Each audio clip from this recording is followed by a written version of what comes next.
Well, good afternoon, ladies and gentlemen, and welcome to today's meeting of the Cabinet. Welcome also to those members of the public and press who continue to join us via the live stream to YouTube. During the live broadcast, members and officers are asked to please ensure that your mobile phones are placed in silent mode and that microphones are switched off when they're not in use. Thank you very much indeed. Agenda item 1 is apologies for absence. Member services. We've had apologies from councillors Count and Mrs. Laws. Thank you very much indeed.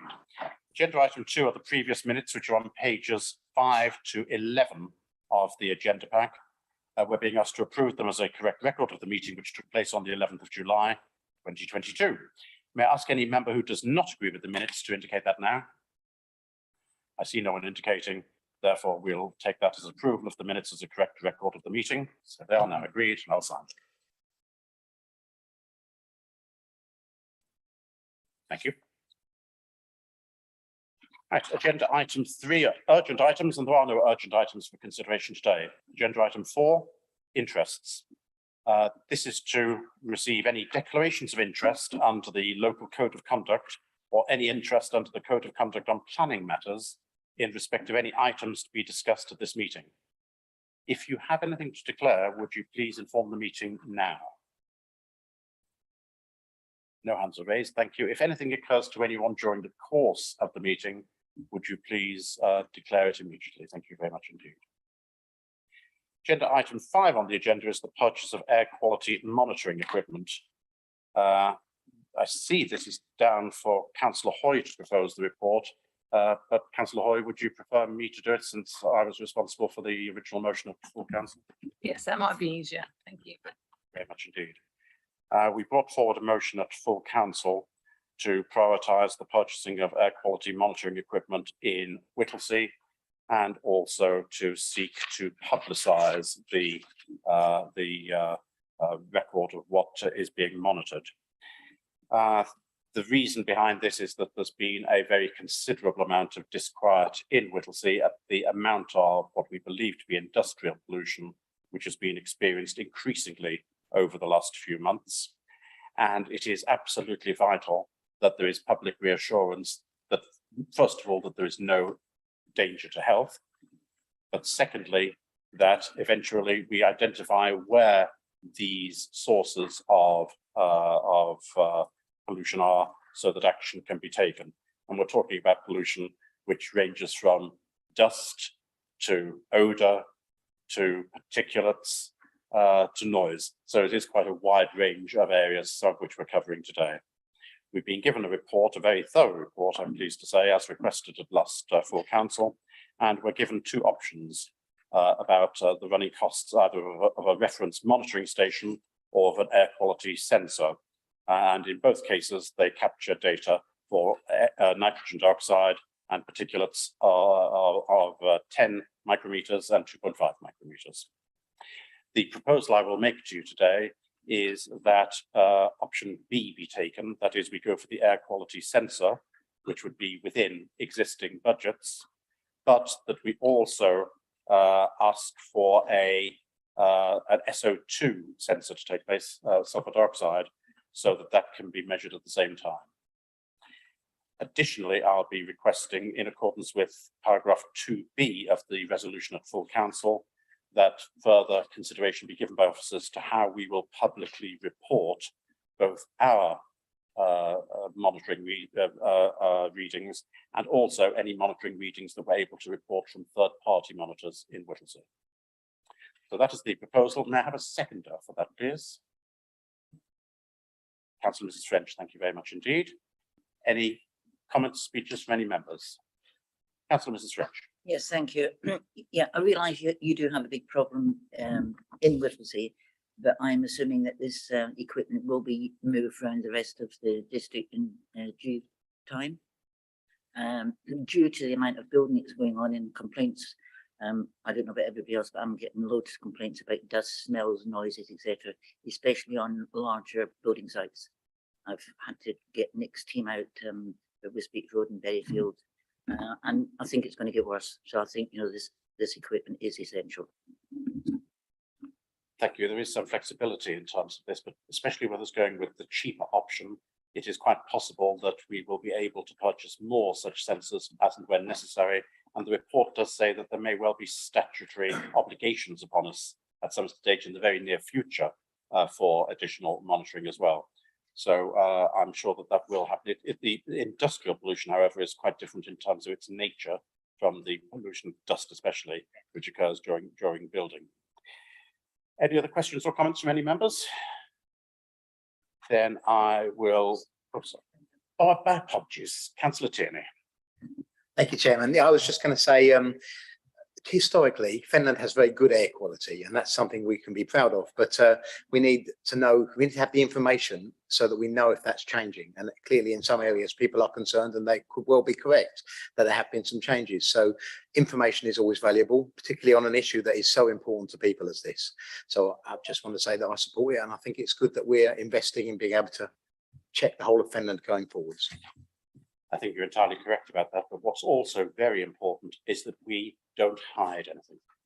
We need to be as public and as open as we can with the data that we obtain, because we have a duty to reassure the public that everything is being done and they can see for themselves what the measurements are which are taken.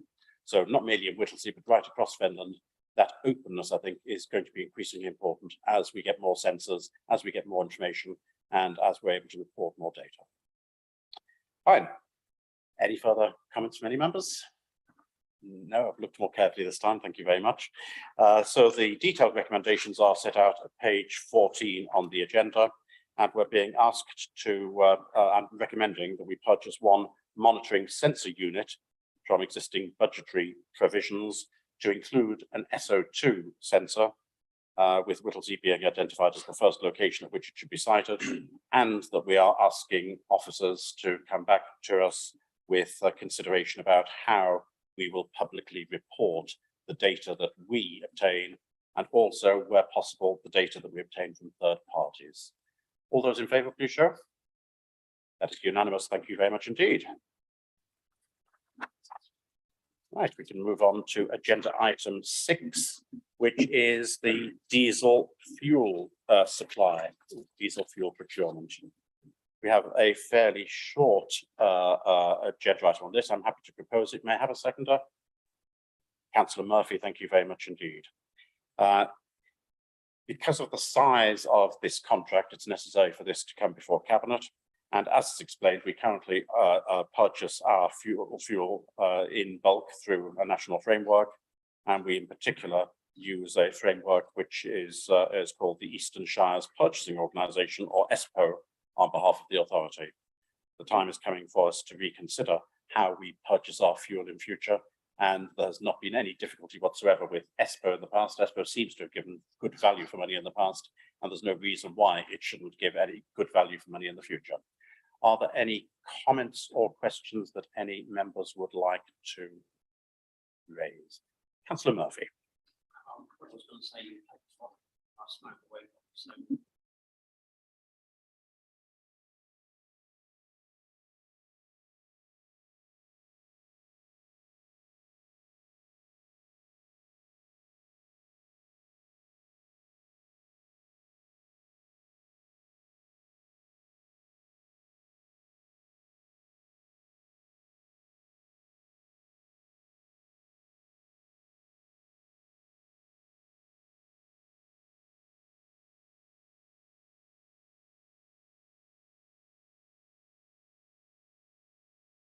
Thank you very much. I will say that one of the first actions that I took when I became leader of the council was to ask for some detailed operational reports on a vehicle by vehicle, day by day basis of our refuse collection fleet, in the expectation that I would be able to make some significant suggestions about how things could be improved. And after going through quite an analysis of the data which I was eventually given, I realised that we'd optimised things as far as we possibly could, and officers and Councillor Murphy were doing an excellent job in making sure that we got the best value for money that we possibly could out of the service. So the recommendation is in front of us. Those in favour, please show. Again, that's unanimous. Thank you very much indeed. Agenda items 7 and 8 would have been introduced by Councillor Laws, who unfortunately is absent today because of ill health. Agenda item 7 is the proposed Article 4 direction for Whittlesea mud walls. And this report seeks the approval of a proposed Article 4 direction, which aims to protect a number of mud walls in Whittlesea. The proposed direction can then be published for consultation purposes. The proposal is such that planning permission would be required if works to demolish any of the wall in part or entirety were to be on the cards.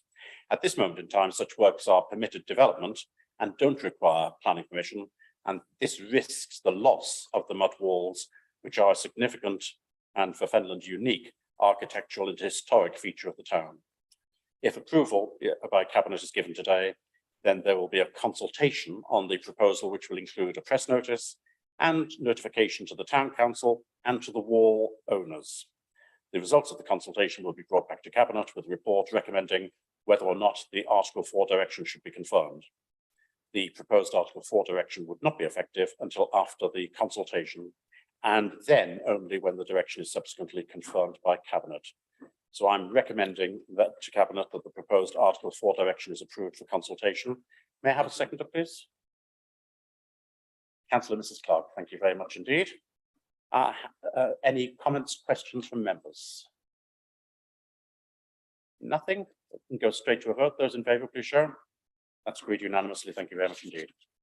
Agenda item 8 is the second part of what happens with an Article 4 direction, that is, after we've had the consultation and what decisions need to be made, and this is in relation to Horseway near Chatteris. Earlier this year, the Cabinet approved an immediate Article 4 direction on land at Horseway near Chatteris. The direction was considered to be necessary as the land had been divided up into over 100 plots, and works that could be undertaken without planning permission and to permitted development rights would potentially be damaging to the appearance of the countryside in that area. The direction was published for consultation purposes, and the results of the consultation have been presented to us in the Cabinet report.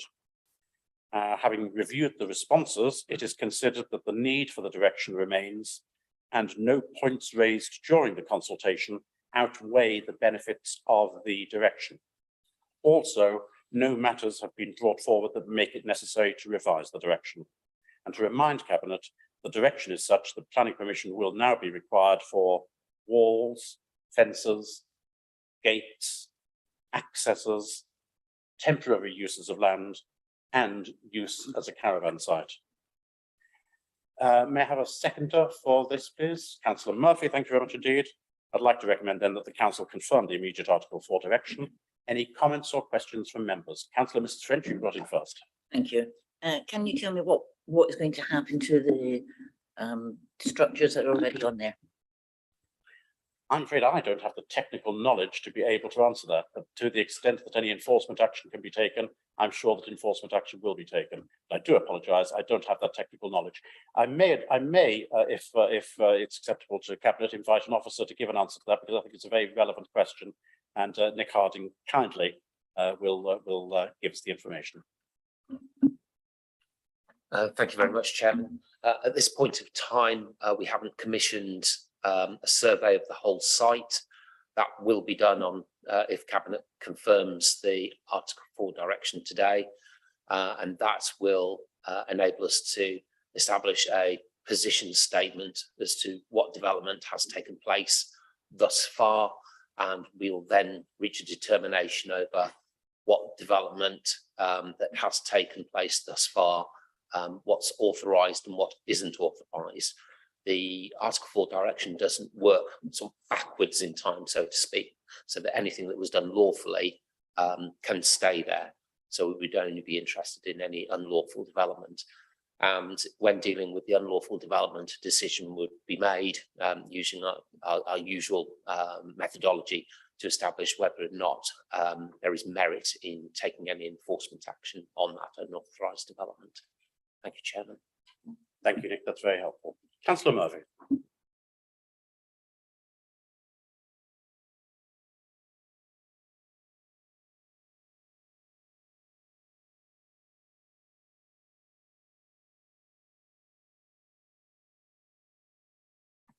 Thank you. Through you, Chairman, the Article 4 direction, because we went down what's known as the immediate Article 4 direction, took effect at the point in time when we had the earlier decision made by Cabinet. In terms of the survey work, I'm anticipating that that should be completed within the next 2 months. But that wouldn't affect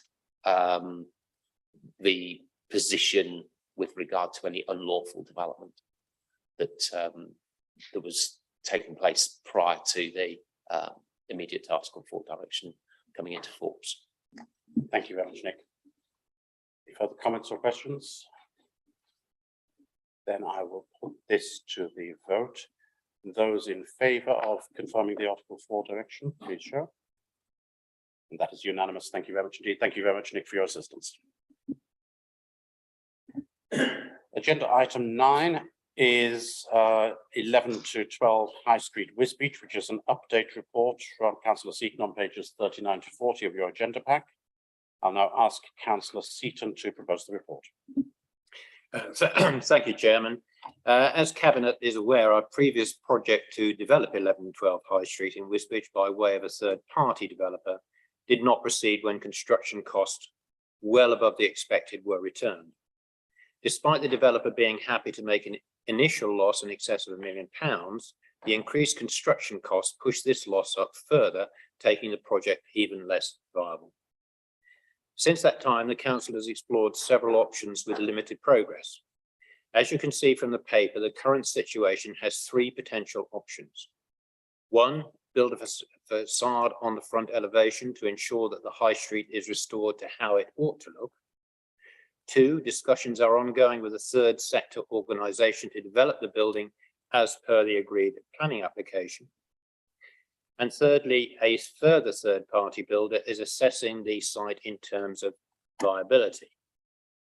And Chairman, I think it best if I report back to Cabinet when the 3 options have crystallised and we know what is or is not possible. At that point, we will be able to report the likelihood of the £1 million National Lottery Heritage Fund grant for 11-12 being used to support the number 24 construction works.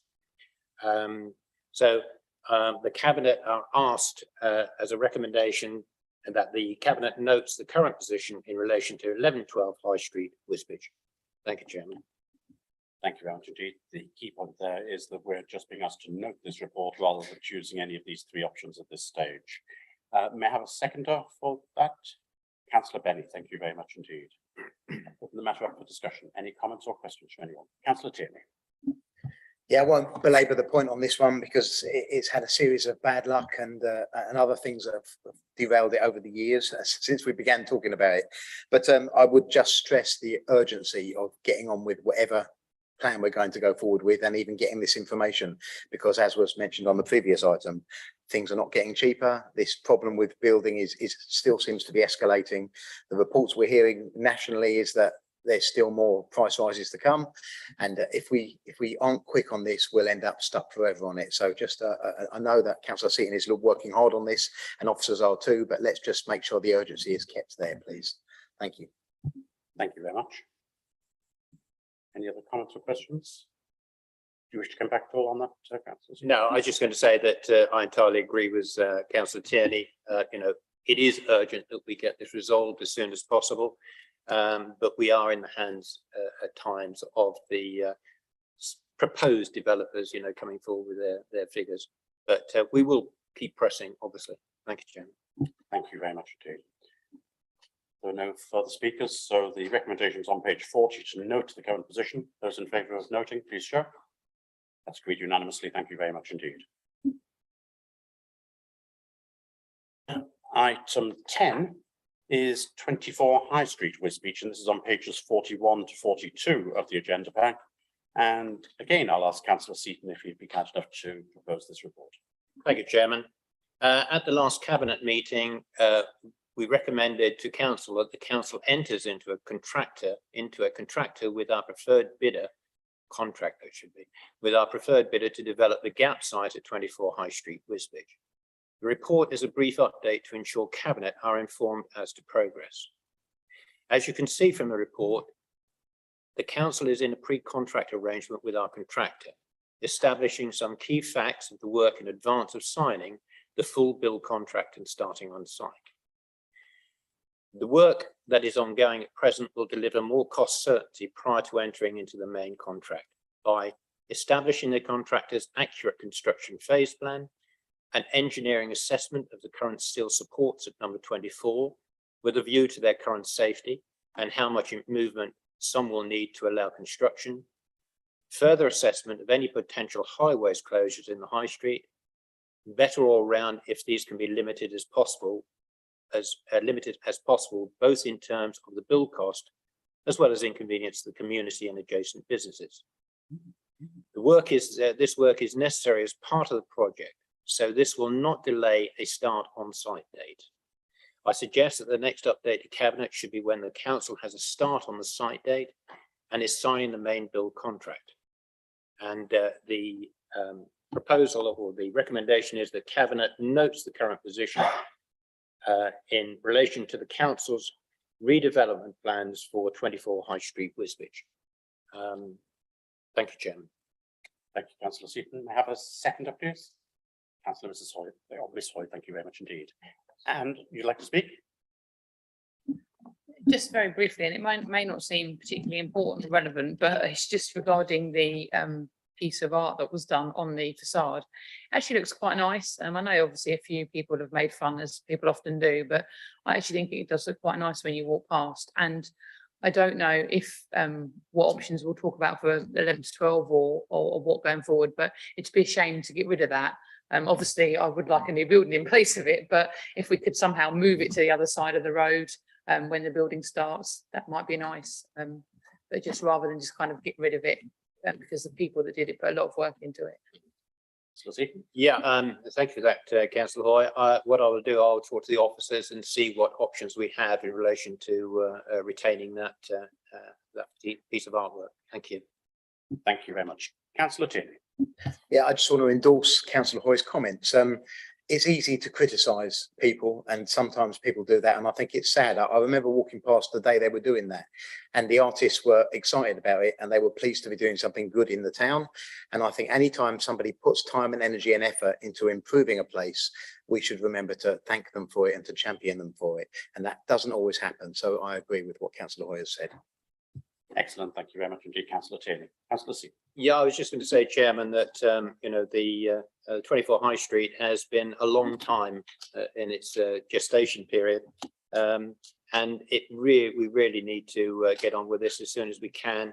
It is an ulcer that we need to cauterize, and the sooner we can do that, the better, I think. Thank you, Chairman. Thank you very much indeed, Councillor Seaton. I'm not quite sure whether these days cauterization of ulcers is the most appropriate treatment, but no doubt at the time when 24 High Street was originally built, it would have been a quite appropriate thing to do. Right, are there any other comments from any other members? No other questions? Then the proposal before us on page 42 is to note the current position. Are all agreed? Please show. All agreed to note the position. Thank you very much indeed. Agenda item 11 is asylum seeker dispersal, which is on pages 43 to 48 of the agenda pack. This concerns the arrangements for Fenland District Council in relation to the asylum seeker dispersal scheme. Councillor Hoy is proposing this report, and I've already agreed that I will second it. Councillor Hoy. Thank you. So we've had notification that we'll be expected to house a significant number of asylum seekers by December 2023. And this worries me for a number of reasons. Firstly, I don't like the way this has been forced upon us. All councils are being made to take asylum seekers, but it is not right that we are not allowed to say no. It's very frustrating when government forces policy down on us, particularly when they don't understand necessarily our needs and issues that are in Fenland area. We also have a real shortage of housing at the moment. So where will these people go? We all know of people in our own areas that are struggling to find, and it isn't just about social housing, it is private housing as well. You just go on Rightmove at the moment and to rent property, in some areas, there's only 5 or 6 properties available. So it's very difficult. My other concern really is, will Serco be buying houses or renting houses per person? Because that'll be, if it's individual units, that's going to be a significant number of units taken.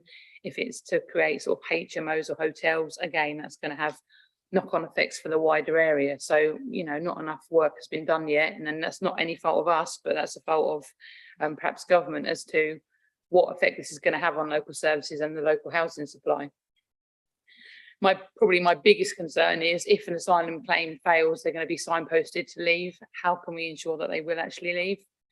They're going to be left with no recourse to public funds, and government's answer seems to be, well, you don't have to pay for them, so no problem. Well, we don't have to pay for, you know, half of our sleepers now have no recourse to public funds. That doesn't solve the problem, because we don't want people living in tents in streets. Not only does it look unsightly, it isn't good for them. It's not good for people's health to be sleeping in a tent night after night. It's, especially with winter coming, it's not how human beings should be living. It's not right. And I'm also worried just about future numbers, to be honest, because if we're having this many by next year, how do we know it won't be the same number the year after or more, and the year after that? If we're being told 1,000 people a day are coming over the channel, how are those numbers gonna be materialised all over the country? Now, it's very clear that government obviously wants to get people out of hotels. They've got too many people in hotels at the moment, and they obviously think dispersing them across the country is the way to do that, but that's not dealing with the real issue. And we all know, you know, it's a bit of the elephant in the room, but we know that the government aren't getting to grips with immigration. Now, we need to be, I know some people, it's not necessarily a popular thing. Some people say we shouldn't be strong on this, and we should perhaps try and be more of take a more pleasant approach with the government and ask and see, and they might change their mind. But sometimes I think with these issues, if you be a pushover, they will just push you over and walk all over you, particularly when we've got cheap housing here. They're going to think, well, great, this is a good area, let's bring more people here.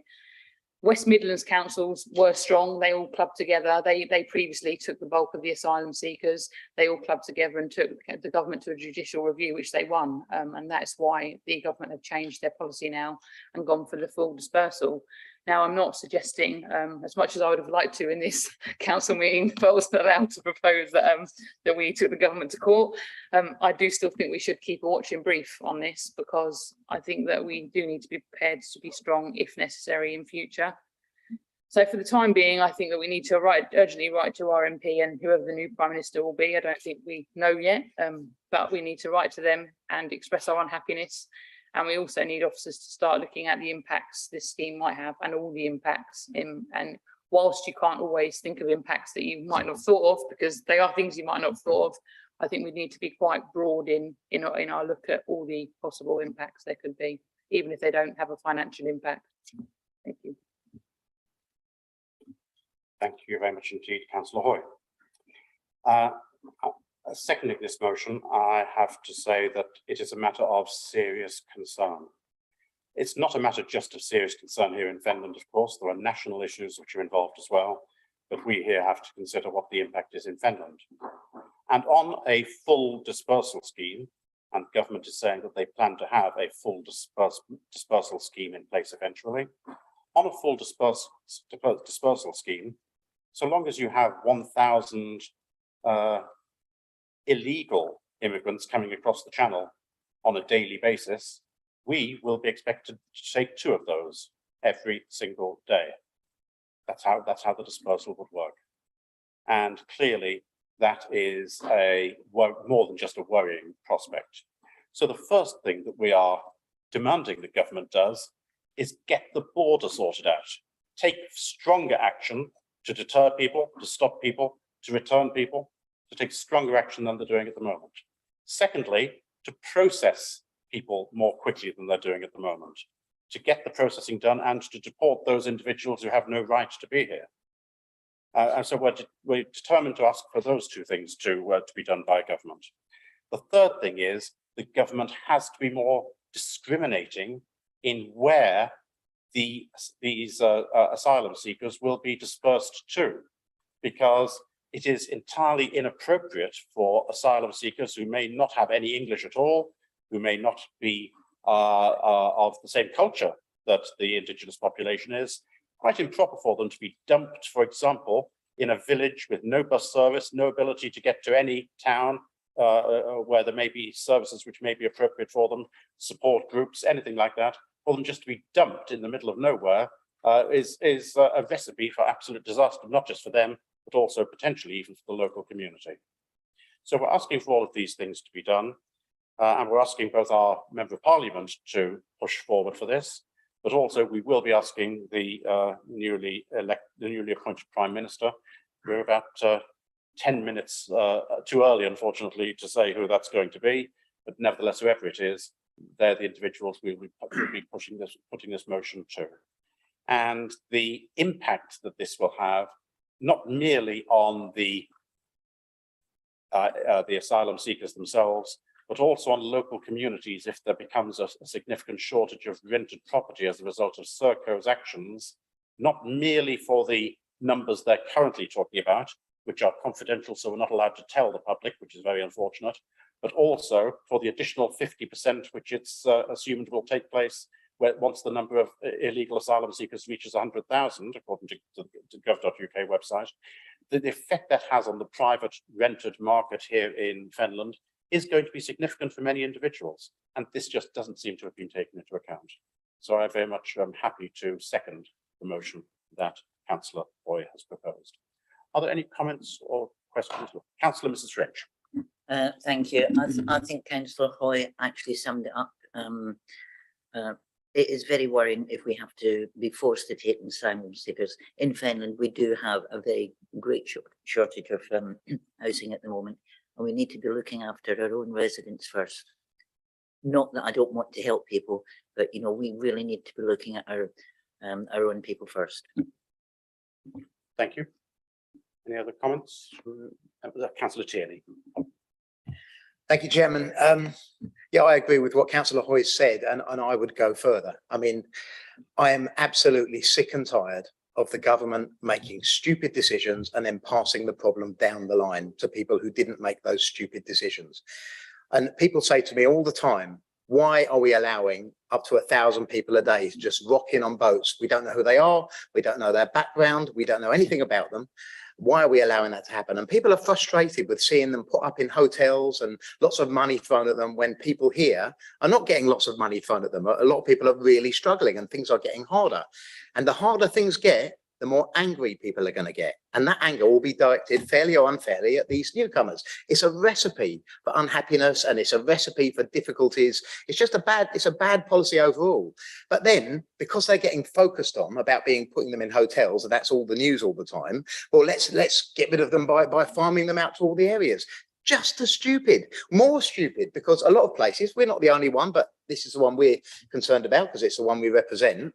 As has been said, it's not just housing we're short of. We've got trouble with getting into dentists and getting into doctors and getting school places. We've got problems with travel, and all of these things will be compounded every time a bunch of people arrive who we know nothing about. And I want to stress nothing about, because if they'd come through proper channels, legal channels, they wouldn't be asylum seekers. These are people who are claiming asylum for reasons we don't know. And I think we all will expect that a fair number of them, possibly a majority of them, are economic migrants. They're people who are coming here for a better way of life, better than wherever they come from. I've got no problem with that. I would probably do the same thing, but I've got to think about our home. We have to think about our home. And for that reason, there's a limit to how much help we can keep extending day after day after day without impacting our own people. So I would like to be much stronger. I mean, as Sam said, I wish we had the financial ability to take the government to court. It's the wrong policy, and we should absolutely tell them we do not want this. And it's not because we don't want to help people. We are very diverse already. Lots of people come to Finland, make a great life here, are fitting in with the community just fine. It's not anything about helping people. It's about the pace of change and the struggles that the people who live here are under right now. Those are the people who elected us, and those are the people we represent first and foremost. Thank you. Thank you. Any other comments from members? Councillor Benny. Thank you, Chairman. I'm listening to what you just said, stole the thunder of what I was going to say slightly. It's the effect this will have on the private sector market of housing. This will drive the cost of housing up to everybody, because where there's a shortage, the prices will go up, and that will affect through the local people, and people are struggling as it is at the moment. And I can think of several families that have approached me of late looking for accommodation. They've got the money to pay for it, but they just cannot find anywhere. and these are local people, and we should be looking after the people that are here. And we can't provide that, or the market can't provide that. This is going to add additional strain to the market, taking these people in. I accept that, you know, they, some cases may come from war-torn countries, but I think there's rather a lot that don't. And I agree with Councillor Tierney. We should be looking to look after the people. We're here to represent the people, the 101,000 people that live in Finland. And to do that, you have to put restrictions on things. And I thoroughly agree with everything that's been said here today. Thank you. Any other comments from any members? Councillor Hoy, do you wish to say anything in summation? I think everything's been said really, but just frustrations on the government, because I think probably there might be some people watching today thinking that we're being very unkind to a group of people, but it's the government really that aren't getting to grips with this. You're right. If I had the opportunity to go to a place and get a better life, would I? Of course I would. Who wouldn't? But they shouldn't be allowed to be doing that. So people are accessing routes that are being allowed to them. So, you know, the government do need to get to grips with that. Thank you. See, Councillor, and you'd like to come back. I mean, also, these people are travelling across European countries, and they could claim asylum there. They don't have to come to England to claim asylum. And they could claim asylum in France, and if they get EU citizenship, then they could come here legally. This is, you know, a backdoor way of people coming to this country, and I just feel that, you know, we are being taken advantage of, really. Thank you very much. Any other comments? Right, there are no further speakers. The detailed recommendations are set out on page 44 of the agenda pack, and they ask members to note the report, to instruct officers to undertake the actions required to assess the impact of the scheme, and to write to Steve Barclay MP, and to, just check the time, the newly appointed Prime Minister is meant to be being announced any moment, but we don't know his or her name, regarding Fenland District Council's position in relation to this matter. Those in favour, please show. That is unanimous. Thank you very much indeed. The next item on the agenda is agenda item 12, which is the draft 6-month cabinet forward plan, which is on pages 49 to 50 of the agenda pack. Are there any questions or comments that anyone has got?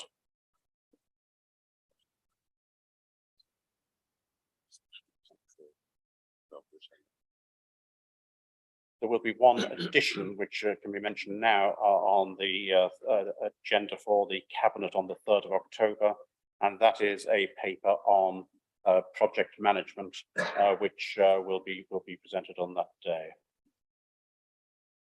Councillor Hoy. I just wonder if, given the previous item, it might be worth having an update. But I'm not sure what date that should come. I don't know if officers perhaps would advise, or maybe not now, but by email, when it'd be a good idea to have an update. Perhaps it may be an idea if an update is made available when we have further definite information from Serco in particular about what arrangements there are going to be. And I think it is a matter which will be of interest not merely to members of the Cabinet and the Council, but to the population as a whole. Thank you. So thank you. The forward plan is noted for information. Agenda item 13 is to do with urgent items, which there are none. So we now move into exempt session. I need to state that it's been identified that the remainder of the items on today's agenda contain information which would be exempt from disclosure under paragraph 3 of Schedule 12A Part 1 of the Local Government Act 1972, because they contain commercially sensitive information about the financial and business affairs of Fenland District Council and third-party organisations. Furthermore, the public interest test has been applied to the information contained within the reports, and it is considered that the need to retain the information as exempt outweighs the public interest in disclosing it. May I ask any member who doesn't agree with this assessment, and therefore the proposal to exclude the present public during the discussion of these items, to please raise their objection now. I see no hands raised, so we will accept that. Oh, I should formally say, do you all agree that we should enter into exempt session? Those in favour, please show. It's agreed that we move into exempt session. Thank you very much indeed, member services. Can you please now make the necessary arrangements to sever the link to YouTube, enabling us to continue the meeting in exempt session? Thank you very much indeed. And may I ask any members of the press and public who may be in attendance to now leave the room? Thank you very much. Mr. Leader, can I announce that Liz Truss is our new Prime Minister? Thank you very much indeed.